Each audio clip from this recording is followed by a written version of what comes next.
In the United States, prison food is about policy long before it's about nutrition.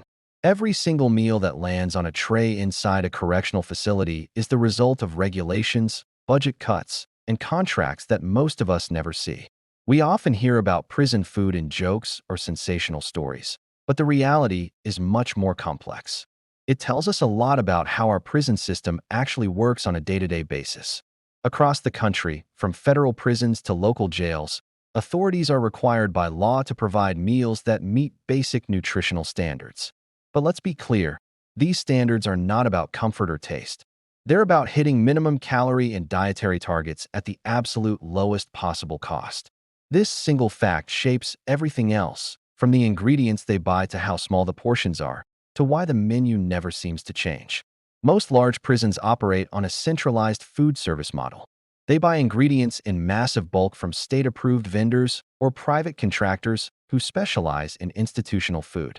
These suppliers prioritize products that are cheap, uniform, and have a long shelf life. That's why prison kitchens are filled with things like powdered eggs, dehydrated potatoes, soy-based meat substitutes, and canned vegetables. Fresh fruit, vegetables, and meat are rare, not because they're unknown, but because they're expensive and spoil quickly. They're just too hard to manage on such a massive scale. Inside the prison kitchen, food preparation is a science of standardization. Recipes are designed to be followed to the letter, often across dozens of facilities. Portions are measured with precision. Seasoning is almost non-existent, and any kind of variation is actively discouraged. This consistency is great for the budget and makes oversight easier, but it completely removes personal choice. Inmates don't get to pick what they eat. They get what they're given, when they're given it, in the exact amount decided by policy. Administrators often justify this rigid structure with logistics and security. They argue that if everyone gets the exact same tray, it reduces tension and prevents fights over perceived favoritism. A predictable meal system is an easier system to control. But this predictability has a heavy psychological toll, one that has been documented time and time again by former inmates, researchers, and prison watchdog groups. Think about it. We use food to mark the passage of time, to celebrate, to connect with our culture, and to find comfort. In prison, all of that disappears. Meals are no longer social events or personal experiences. They just become signals. Breakfast means morning count is over. Lunch means another block of the day is gone. Dinner means lockdown is coming. Former inmates often talk about how the days start to blur together. The sameness of the food mirrors the sameness of the schedule, creating this feeling that time itself has just flattened out. This effect is not an accident. Routine is one of the most powerful tools a correctional system has for maintaining order. And meals are the ultimate enforcer of that routine because you can't avoid them.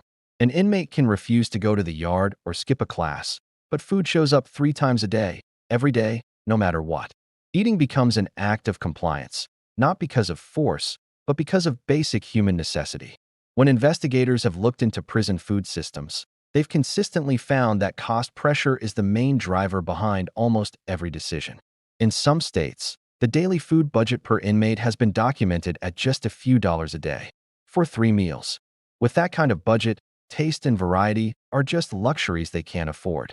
When budgets get even tighter, the changes are immediate. Menus are adjusted, portions are recalculated, and even cheaper substitutes are brought in. Former inmates from different states all say they notice these changes right away. The food gets blander. The small portion of meat gets even smaller, or it's replaced entirely with a soy patty. Any fresh items vanish. These shifts might seem small, but they add up, and the inmates are acutely aware of them because food is one of the few things they have to focus on. The emotional impact of this system is huge and often underestimated. Countless personal accounts from former inmates describe how the sheer monotony of the food contributes to feelings of apathy, irritability, and just feeling emotionally numb. When every meal for years looks and tastes the same, you stop looking forward to anything. Some report that they eventually stop caring about food at all. They just eat as quickly as possible to get it over with, simply to satisfy their hunger. This response isn't unique to prison, of course, but being incarcerated amplifies it 1,000 times over. On the outside, if you want something different, you can get it. Inside, that option is gone. The result is a slow, quiet erosion of your personal identity. Food no longer says anything about who you are, where you're from, or what you like. It only reflects the fact that you are locked up. Now, there are accommodations for religious and medical diets, but even these are heavily regulated. A special meal is often just a simplified version of the standard tray, changed only enough to meet the legal requirement. So, while these accommodations are important, they don't really change the fundamental experience of eating under total institutional control. Prison food also plays a subtle role in reinforcing dependence. Inmates don't shop for groceries, they don't cook, and they don't plan meals. All of those basic life responsibilities are handed over to the institution. After months and years of this, it can seriously affect how people relate to food even after they're released. Reentry programs have noted that some formerly incarcerated individuals struggle with making food choices, controlling their portions, or even just establishing a normal eating routine once they regain their freedom. But what makes the prison food system so powerful is how quietly it operates. It's not an overt form of punishment like solitary confinement. It works in the background, day after day, shaping behavior and expectations without a single confrontation. There are no guards yelling, no visible force. There's just a tray, passed through a slot in a door, looking exactly the same as it did yesterday and the day before that. This is the hidden framework that underpins prison food systems all across America. Before we can even begin to look at specific prisons or different security levels, we have to understand this underlying structure. Prison meals are not random, and they're certainly not just about keeping people alive. They are a core part of a much larger system, one designed to manage large populations through predictability, repetition, and dependence. In upcoming videos, we'll take you inside some of the most well-known prisons in the country to see how this system plays out in real life. Each one has its own unique way of doing things, but the core idea is always the same. In prison, food is never just food. In the world's most restrictive prisons, food isn't just about survival. It's a powerful tool of control, a reflection of an environment designed for total isolation. Places like maximum security and supermax facilities are built to limit movement, contact, and stimulation. And the way meals are served follows that exact philosophy. Unlike lower security prisons where inmates might gather in large dining halls, in high security institutions, meals are almost always delivered directly to individual cells. This one simple change transforms the entire meaning of food. Take ADX Florence in Colorado, the U.S. federal government's most restrictive prison. Inmates there spend nearly all their time alone in their cells. Meals are prepared in a central kitchen and then passed through small slots in solid steel doors. Inmates eat completely alone, without seeing another person.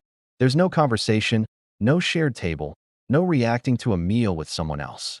Former inmates and official reports confirm that the food is nutritionally adequate, but it's intentionally plain. The goal is consistency, not enjoyment. The food at ADX Florence perfectly mirrors the larger conditions of isolation. Trays are standardized, portions are precisely measured, and the menus are on a tight, repeating schedule. Because inmates rarely leave their cells, meals become one of the few structured interruptions in an otherwise silent, monotonous day. For many, breakfast, lunch, and dinner aren't experiences, they are simply timestamps.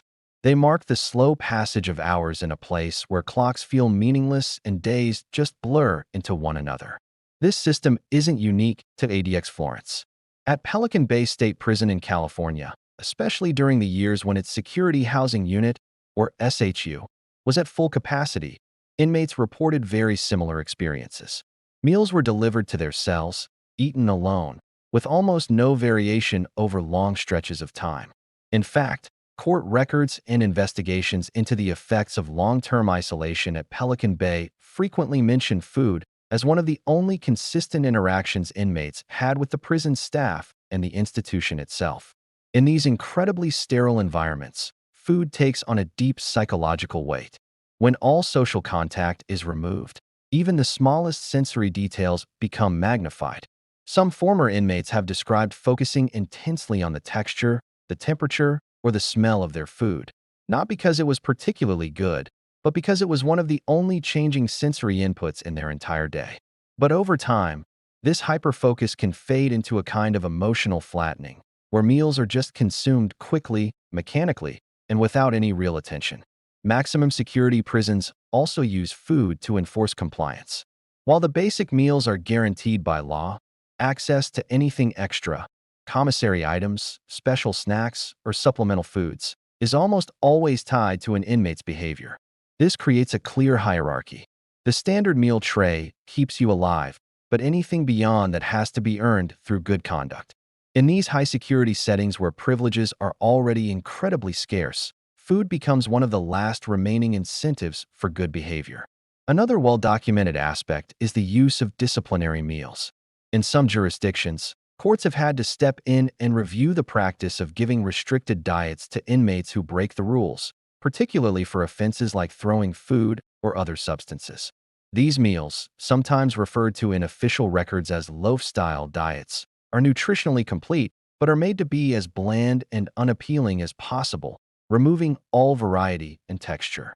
While the specific policies vary by state and facility, the very existence of these disciplinary meals shows just how deeply food is embedded in the prison's system of punishment and control. Of course, prison officials often describe these practices as necessary for safety and order. From their perspective, predictable meals reduce potential for conflict, they limit opportunities for contraband to be passed, and they simplify operations in an environment that is already under extreme pressure.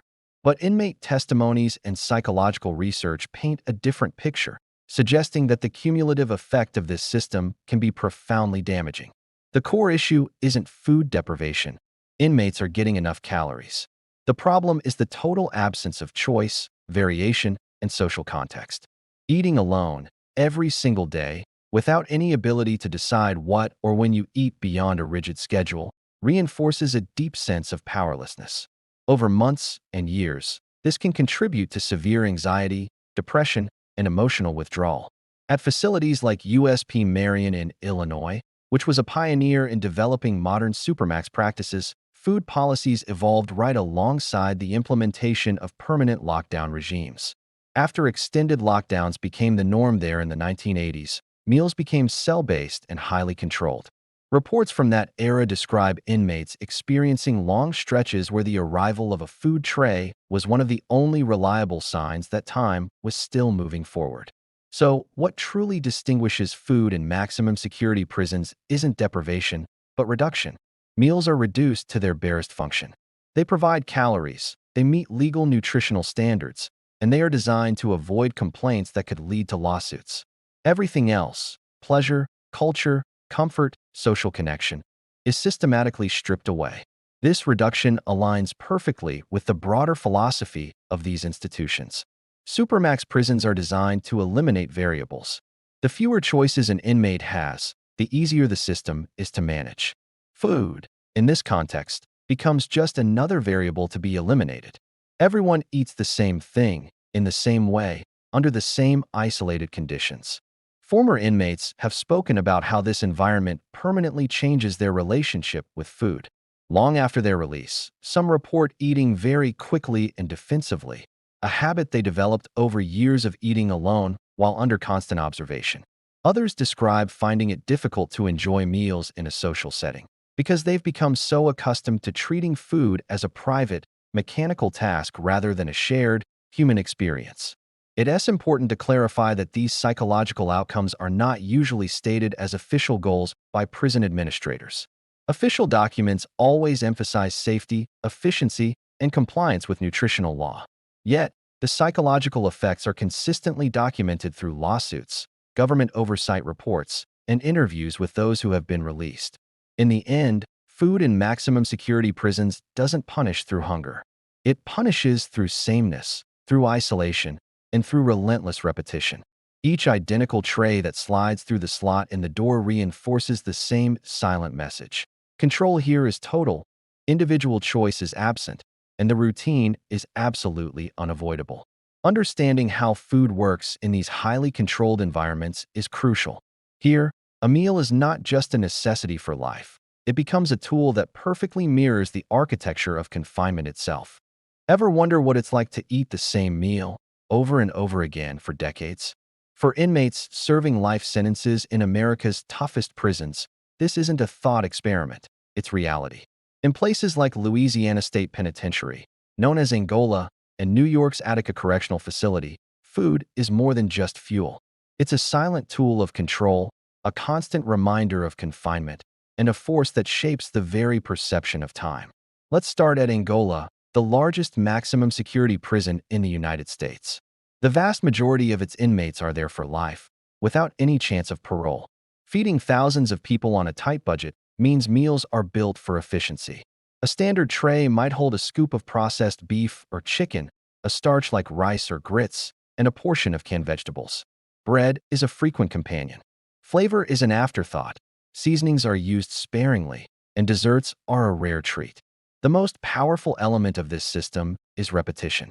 Former inmates describe a predictable cycle of meals, recurring week after week, month after month.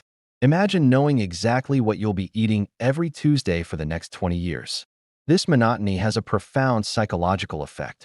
Food, which for most of us represents comfort, culture, or pleasure, becomes purely functional. It's an act of mechanical consumption, not an experience to be enjoyed. This isn't just a logistical shortcut. It's a subtle instrument of control. By eliminating choice and variation, the institution reinforces its authority 3 times a day. Every identical tray, every pre-portioned scoop, sends a clear message. Your survival depends on us. Your personal preferences are irrelevant. Food becomes an unspoken lesson in compliance, a daily reminder that autonomy has been stripped away. The meals are designed to provide enough calories for a day's work, but the lack of variety and taste makes them deeply unsatisfying. Former inmates talk about approaching meal times with a sense of resignation. The focus isn't on savoring the food, but on getting it down to have the energy for their assignments.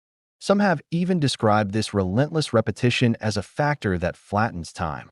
When every day's meals are the same, days blend into weeks, and months pass without any distinct markers.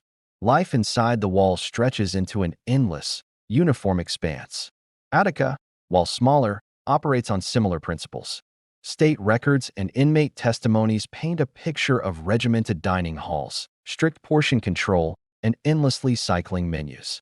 Here, too, the repetitive meals contribute to a deep sense of powerlessness. It's one of the many emotional weights that come with a life sentence, a constant, tangible symbol of an unchanging, confined world. Now, you might be thinking, what about special diets? Prisons are required by law to provide religious meals, like kosher or halal, and medical diets for inmates with specific health needs. But even these are simplified, controlled versions of the standard fare. They offer necessary accommodation but little escape from the overarching system of monotony. A kosher meal tray, day after day, becomes just as predictable as the main line. It's a different track, but it runs parallel to the same destination of repetition. The psychological toll of this is immense. Studies and first-hand accounts suggest that the monotony contributes to emotional desensitization and irritability. When you have no control over what you eat, when you eat, or how much you eat, the entire act becomes impersonal. This can lead some inmates to withdraw from social engagement, even during mealtimes. The communal aspect of eating, a cornerstone of human interaction, is eroded. One of the only avenues for choice is the prison commissary. Inmates with earned wages can buy snacks, drinks, or other small food items to supplement their trays. But access to the commissary is a privilege, not a right. It depends on good behavior, available funds, and what's in stock. For a lifer, relying on commissary purchases is another reminder that any small comfort or control is granted by an external authority, not generated from within. The institutional meal sustains life. Anything more must be earned and can be taken away. This experience leaves a lasting mark. In the rare instances when individuals serving long sentences are released, they often struggle to adjust to the world of choice and flavor. The habit of eating mechanically, of prioritizing speed over taste, can persist long after they've regained their freedom. It's a subtle but powerful example of how the prison system reshapes a person's fundamental behaviors and psychology, with effects that linger for years. Ultimately, in prisons built for life sentences, food becomes a measure of endurance. At Angola, Attica, and similar institutions, every tray served is more than just sustenance. It's a controlled, measured beat in the slow, unending rhythm of time. The system forces inmates to consume, adapt, and become habituated to a life without variety. The meals teach resilience born of necessity and detachment born of repetition. From the outside, a prison meal tray might look mundane, boring at worst. But for the person who will see that same tray for the next 30, 40, or 50 years, it is a potent symbol of their reality. It demonstrates that control is not just enforced by guards and fences, but by the very food that keeps them alive. The act of eating transforms into a daily, inescapable negotiation with the institution itself, one that shapes both body and mind over a lifetime. It is a quiet, powerful, and constant reminder of where they are and who is in control. Ever wonder what it's like to eat the same meal over and over again for decades? For inmates serving life sentences in America's toughest prisons, this isn't a thought experiment, it's reality. In places like Louisiana State Penitentiary, known as Angola, and New York's Attica Correctional Facility, food is more than just fuel. It's a silent tool of control, a constant reminder of confinement, and a force that shapes the very perception of time. Let's start at Angola, the largest maximum security prison in the United States. The vast majority of its inmates are there for life, without any chance of parole. Feeding thousands of people on a tight budget means meals are built for efficiency. A standard tray might hold a scoop of processed beef or chicken, a starch like rice or grits, and a portion of canned vegetables. Bread is a frequent companion. Flavor is an afterthought. Seasonings are used sparingly, and desserts are a rare treat. The most powerful element of this system is repetition. Former inmates describe a predictable cycle of meals, recurring week after week, month after month. Imagine knowing exactly what you'll be eating every Tuesday for the next 20 years. This monotony has a profound psychological effect. Food, which for most of us represents comfort, culture, or pleasure, becomes purely functional. It's an act of mechanical consumption, not an experience to be enjoyed. This isn't just a logistical shortcut, it's a subtle instrument of control. By eliminating choice and variation, the institution reinforces its authority 3 times a day. Every identical tray, every pre-portioned scoop, sends a clear message: your survival depends on us. Your personal preferences are irrelevant. Food becomes an unspoken lesson in compliance, a daily reminder that autonomy has been stripped away. The meals are designed to provide enough calories for a day's work, but the lack of variety and taste makes them deeply unsatisfying. Former inmates talk about approaching mealtimes with a sense of resignation. The focus isn't on savoring the food, but on getting it down to have the energy for their assignments. Some have even described this relentless repetition as a factor that flattens time. When every day's meals are the same, days blend into weeks, and months pass without any distinct markers. Life inside the walls stretches into an endless, uniform expanse. Attica, while smaller, operates on similar principles. State records and inmate testimonies paint a picture of regimented dining halls, strict portion control, and endlessly cycling menus. Here, too, the repetitive meals contribute to a deep sense of powerlessness. It's one of the many emotional weights that come with a life sentence, a constant, tangible symbol of an unchanging, confined world. Now, you might be thinking, what about special diets? Prisons are required by law to provide religious meals, like kosher or halal, and medical diets for inmates with specific health needs. But even these are simplified, controlled versions of the standard fare. They offer necessary accommodation but little escape from the overarching system of monotony. A kosher meal tray, day after day, becomes just as predictable as the main line. It's a different track, but it runs parallel to the same destination of repetition. The psychological toll of this is immense. Studies and first-hand accounts suggest that the monotony contributes to emotional desensitization and irritability. When you have no control over what you eat, when you eat, or how much you eat, the entire act becomes impersonal. This can lead some inmates to withdraw from social engagement, even during mealtimes. The communal aspect of eating, a cornerstone of human interaction, is eroded. One of the only avenues for choice is the prison commissary. Inmates with earned wages can buy snacks, drinks, or other small food items to supplement their trays. But access to the commissary is a privilege, not a right. It depends on good behavior, available funds, and what's in stock. For a lifer, Relying on commissary purchases is another reminder that any small comfort or control is granted by an external authority, not generated from within. The institutional meal sustains life. Anything more must be earned and can be taken away. This experience leaves a lasting mark. In the rare instances when individuals serving long sentences are released, they often struggle to adjust to the world of choice and flavor. The habit of eating mechanically, of prioritizing speed over taste, can persist long after they've regained their freedom. It's a subtle but powerful example of how the prison system reshapes a person's fundamental behaviors and psychology, with effects that linger for years. Ultimately, in prisons built for life sentences, food becomes a measure of endurance. At Angola, Attica, and similar institutions, every tray served is more than just sustenance. It's a controlled, measured beat in the slow, unending rhythm of time. The system forces inmates to consume, adapt, and become habituated to a life without variety. The meals teach resilience born of necessity and detachment born of repetition. From the outside, a prison meal tray might look mundane, boring at worst. But for the person who will see that same tray for the next 30, 40, or 50 years, it is a potent symbol of their reality. It demonstrates that control is not just enforced by guards and fences, but by the very food that keeps them alive. The act of eating transforms into a daily, inescapable negotiation with the institution itself, one that shapes both body and mind over a lifetime. It is a quiet, powerful, and constant reminder of where they are and who is in control. When you think of prison food, you might picture a rigid, unchanging routine in a maximum security facility. But what about the food in local jails, where people are held for shorter periods? The reality is far more chaotic.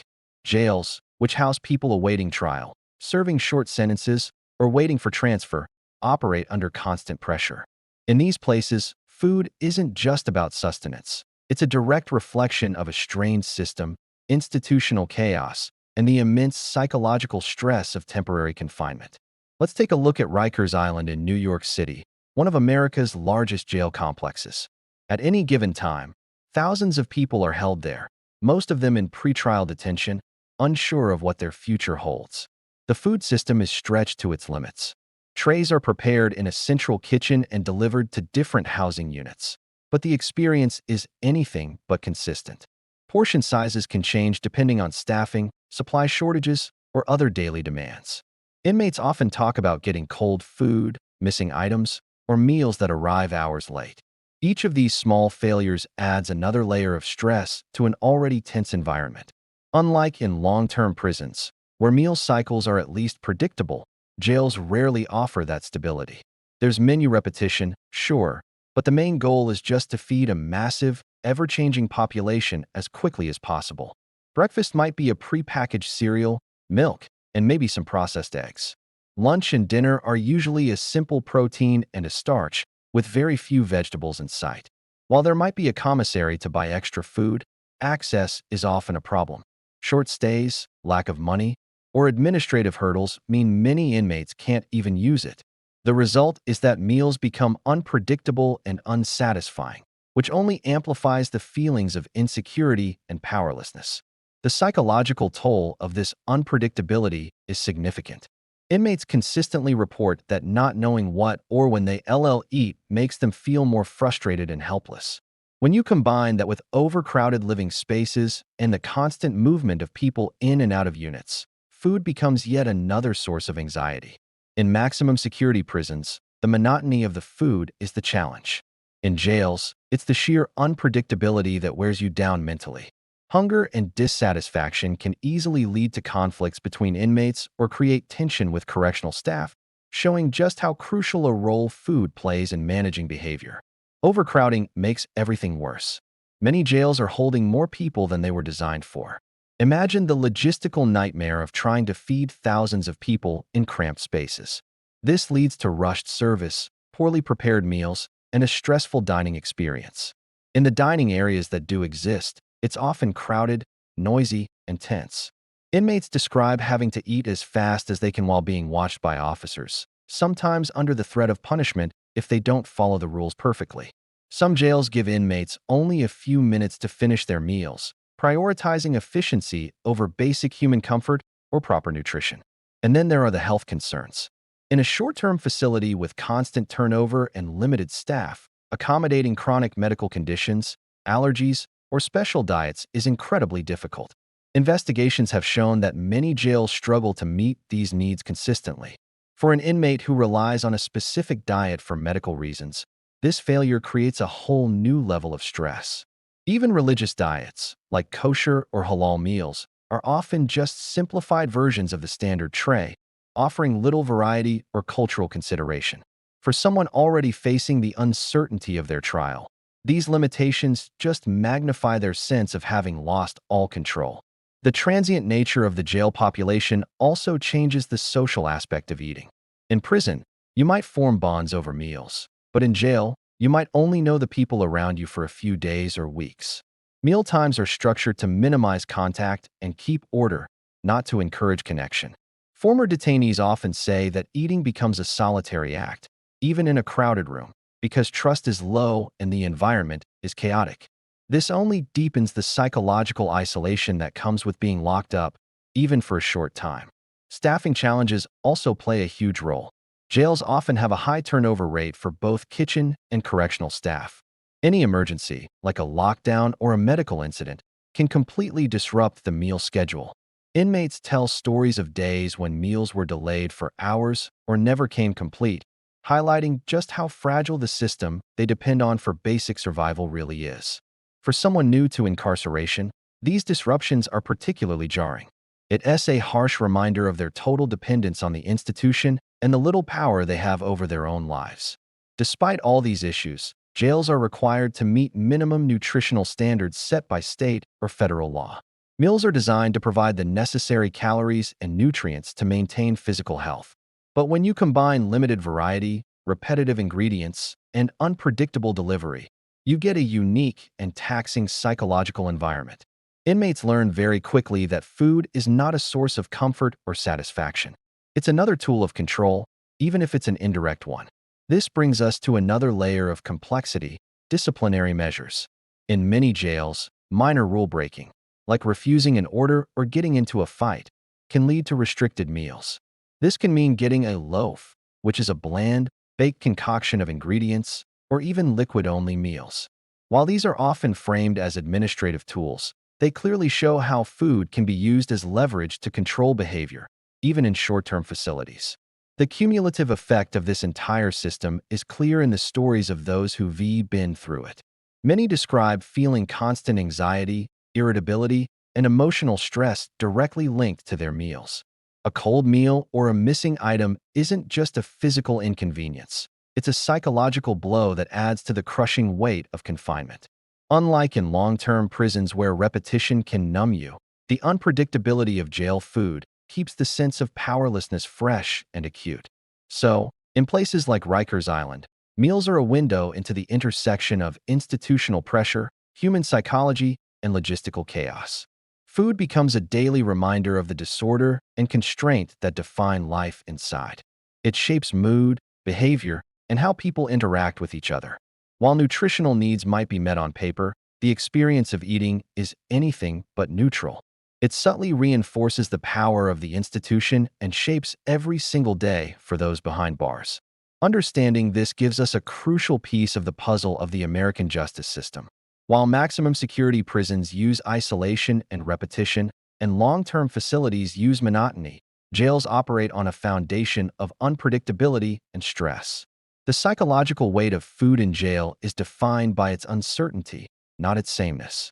In every correctional setting, meals are far more than just sustenance. They are a fundamental part of the architecture of confinement, quietly shaping the experience of everyone inside. Prison food does more than just sustain the body. It quietly reshapes the mind. From maximum security penitentiaries to local jails, every tray, every portion, every repetitive meal leaves an imprint. Former inmates repeatedly describe how years behind bars, eating under institutional rules, affects not only their daily habits, but their long-term relationship with food, time, and even social interaction. When people imagine prison, they often picture confinement, guards, and walls. What is far less discussed, but equally profound, is the subtle psychological power of meals. In supermax prisons like ADX Florence, inmates eat alone, with trays sliding through steel doors. At Angola, decades of life sentences mean meals repeat endlessly. Even in short-term facilities like Rikers Island, chaotic, inconsistent food delivery amplifies stress and uncertainty. Across all these environments, the common denominator is that inmates are stripped of choice, forced to adapt, and conditioned to accept the institution's authority silently. Former inmates describe long-term effects that persist after release. Many find themselves eating mechanically, focused on efficiency rather than taste. Some report difficulty enjoying meals socially or in celebratory settings because the act of eating in confinement conditioned them to treat food as functional rather than pleasurable. Others develop a heightened sensitivity to food scarcity or predictability, a psychological imprint of years spent in an environment where every meal was controlled. Beyond habits, the emotional consequences are significant. Repetition, blandness, and lack of autonomy contribute to feelings of apathy, desensitization, and even depression during incarceration. Studies of long-term prisoners confirm these outcomes, demonstrating that predictable monotony, or in jails, erratic unpredictability, affects emotional regulation. Hunger, poor quality, or missed meals can exacerbate stress, sometimes contributing to aggression or conflict among inmates. In essence, the experience of food in prison becomes intertwined with the broader psychological challenges of confinement. Interestingly, meals also serve as cultural and identity markers, or the absence of them. Inmates report that prison food strips away familiar tastes, traditional flavors, and family-influenced dietary practices. Over years, this can erode a sense of individuality. Even religious or medically required meals, while meeting legal requirements, are often just simplified versions of standard trays, reinforcing a sense that personal preferences and cultural identity are secondary to the institution's operational needs. Commissary access offers a limited counterpoint. For many inmates, the ability to purchase snacks, flavorings, or small treats is one of the few remaining ways to exercise choice. Yet access is tied to behavior, funds, and availability, meaning that even these small pleasures are conditional. This reinforces the lesson that survival and comfort are externally controlled rather than self-determined. When these individuals re-enter society, the imprint of institutionalized eating patterns often remains. Some struggle with portion control, food variety, and social dining. Others retain habits of eating quickly or with detachment, vestiges of routines developed to cope with long years behind bars. Even after release, the quiet lessons of prison meals, the repetition, the lack of choice, the emotional detachment, persist. In this way, food becomes both a mirror of confinement and a lasting psychological footprint. The truth is sobering. In American prisons, food is far more than sustenance. It is a tool of control, a marker of time, a subtle mechanism of behavioral conditioning, and a force that continues to shape minds long after inmates regain their freedom. Each tray, each portion, each meal delivers lessons about obedience, patience, endurance, and adaptation, leaving echoes that extend well beyond the walls of confinement. So, what does this mean for us as viewers, researchers, and concerned citizens? Prison meals, while mundane in appearance, tell a story about the broader system. They reveal how institutions manage millions of lives not only through direct enforcement, but through small, consistent, and psychologically potent methods. They remind us that incarceration is as much about shaping behavior quietly as it is about enforcing laws visibly. And for those watching this documentary, it is also a reminder that understanding the human impact of incarceration goes far beyond crime statistics or headline stories. It's about examining the quiet, often invisible forces that shape the daily lives and long-term well-being of those inside. Forces like food, routine, and psychological control. If you've made it this far, take a moment to reflect. What we eat, how we experience meals, and how choice, or the lack of it, affects our mental state is something that resonates far beyond prison walls. And when systems remove that autonomy, the consequences are profound, lasting, and deeply human. Before we wrap up, don't forget to subscribe to the channel. By hitting the subscribe button, you're supporting deep dives into the realities of life behind bars, stories grounded in truth, not fiction. Turn on notifications so you never miss an episode, because the next documentary will take you inside another facet of the American prison system that most people never see. If you found this episode eye-opening, leave a comment sharing what surprised you the most. Was it the monotony, the psychological impact, or the sheer scale of how meals control daily life? Your engagement helps us continue uncovering the hidden stories of incarceration, and it makes sure the voices of those who've lived through these experiences are heard. Remember, prison food is not just about survival. It's about control, identity, and endurance. And now, the story doesn't end behind the walls. By understanding it, we can better grasp the complexities of life inside America's most notorious prisons.